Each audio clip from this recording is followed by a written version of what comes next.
मध्ये मोठा घोटाळा पाहायला मिळाला. चक्क ईव्हीएम मशीनच धाब्यावर आणून. काल झालेल्या जिल्हा परिषदेमध्ये सोलापूरमध्ये ईव्हीएम मशीन धाब्यावर आढळल्या.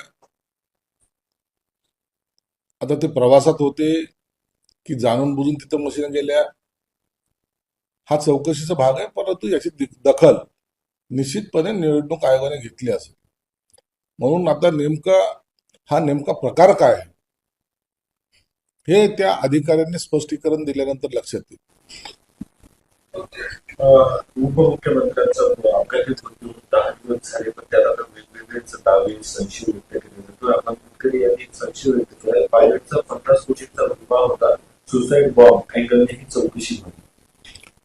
हे बघा, अजितदादाच्या मृत्यूनंतर जे काही दावे प्रतिदावे होत आहेत, काही आरोप होत आहेत, खरं तर याची चौकशी चालू आहे. आणि जेव्हा चौकशी चालू आहे तर त्याच्यामध्ये आपलं काही मत किंवा आक्षेप नोंदवायचा असेल तर आपण तो पोलिसाकडे नोंदवला पाहिजे, त्याला ऑब्जेक्शन नाहीये. परंतु रोज एक अजितदादांचा जाण्याचं दुःख कमी आणि ह्या आरोपाचे फायदे जास्त झडत चालल्या, ते राजकारणासाठी बरोबर नाही. तुम्हाला जागा दिलेली आहे की तिथं मांडा ना तुमचं मत काय असेल ते. त्या विमानाचा विमा 50 कोटीचा होता असं कळतं. आता पायलटचा विमा 50 कोटीचा होता, एक नवीनच आता येते, समोर येते. म्हणून या सगळ्या गोष्टीचा चौकशा जरूर होतील. सीआयडी चौकशी करते, आणखीन कोणती एजन्सी चौकशी करत असेल, परंतु आता याच्यासाठी थोडा अवधी लागेल. त्या अवधीनंतरच या सगळ्या गोष्टीचं स्पष्टीकरण होईल.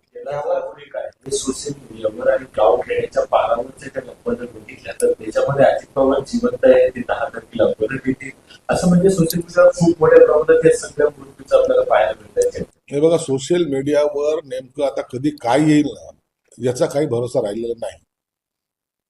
काय चर्चा घडतील, कशाच्या बाबतीत घडतील, आणि म्हणून आता हे सोशल मीडियाचा लोन हे सर्वसामान्य माणसाला कन्फ्युजन जास्त करतं. याचाच सगळा खुलासा झालेला आहे. अंत्ययात्रा झालेली आहे, पुतळा बसवायचं काम चालू आहे, म्हणजे जागा ठरते. आणि अशा वेळेला अशा ज्या काही बातम्या येतात मग माणसामध्ये कन्फ्युजन निर्माण होतं. म्हणून परंतु आता जी झालेली दुर्दैवी घटना आहे त्याच्यावर आता अशा प्रकारची वाच्यता करणं योग्य नाही. राष्ट्रपतीचे आमदार आहे, आपण तरी ते म्हणतात की अजित पवारच्या उपरांत जो पायलट होता त्याने थोडाच केले गेले. आता हा नवीन शोध लागलाय, मला माहित नाही. या बाबतीमध्ये तर अजितदादांच्या बद्दल बोलणं मला वाटतं आता गैर आहे.